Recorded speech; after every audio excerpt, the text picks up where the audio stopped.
मध्य प्रदेश की धरती पर बसा एक छोटा सा, साधारण लेकिन आत्मसम्मान से भरा गांव है, नालछा।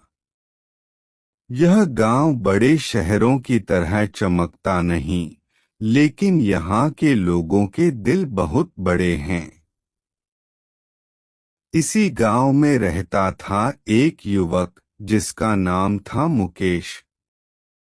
नालछा में अगर किसी बच्चे के हाथ में बल्ला देखकर लोग मुस्कुरा देते थे, तो वह मुकेश ही था।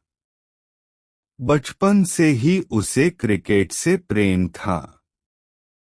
खेत की मेड़ हो, स्कूल का मैदान हो या सूखी जमीन का टुकड़ा, मुकेश हर जगह क्रिकेट खेलता था।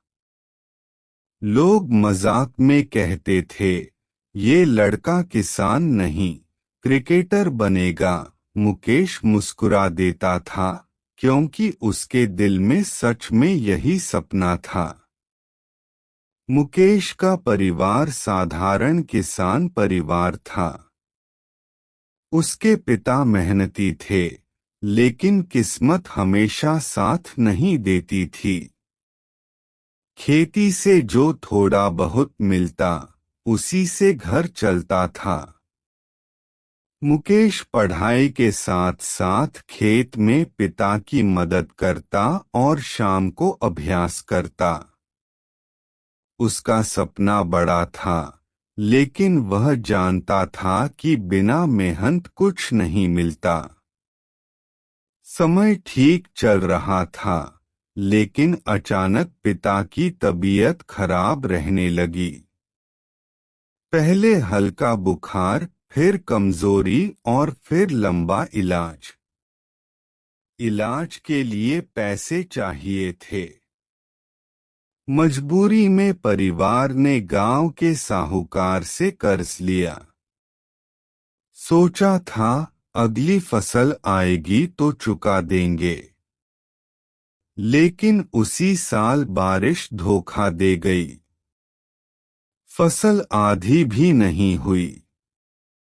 इलाज का खर्च बढ़ता गया और कर्ज भी। साहूकार हर हफ्ते दरवाजे पर आने लगा। घर में तनाव बढ़ गया।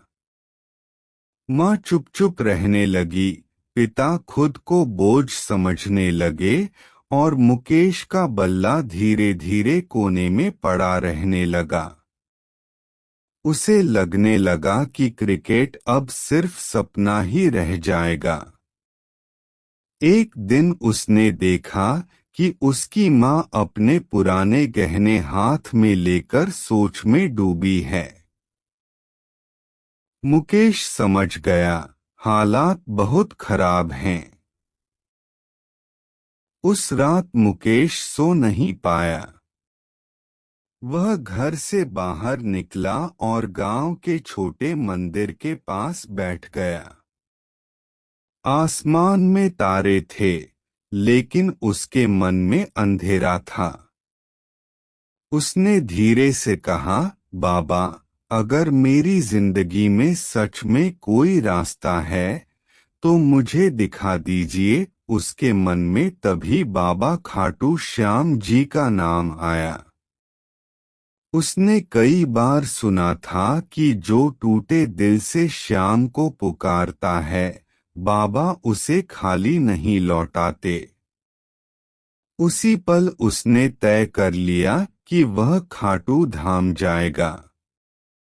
अगले दिन उसने माँ से कहा, मैं खाटू जाना चाहता हूँ। माँ ने आंखों में आंसू भरकर कहा, जा बेटा, बाबा तुझे रास्ता जरूर